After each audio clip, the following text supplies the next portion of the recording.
Welcome. If you've ever found yourself hunting for draft emails with Google Slides attachments in your Gmail app and getting lost in endless scrolling, today's video is just for you.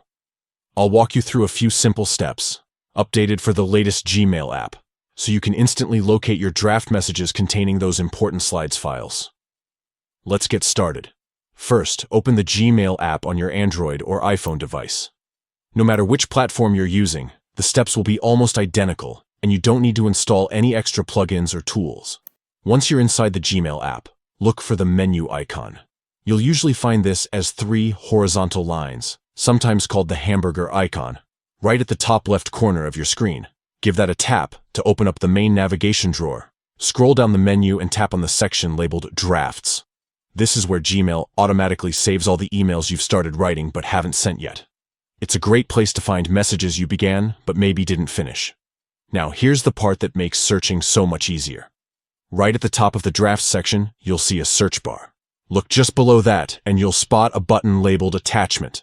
Tap on it. This clever filter narrows down your results to only those drafts that contain attachments of any kind. But we want to take it a step further and find only the emails with Google Slides attachments. When you select Attachment, a range of specific file types will be displayed. Simply tap on Slides. Gmail will filter your draft emails, showing only those that have Google Slides presentations attached, making your search fast and super efficient. That's all there is to it.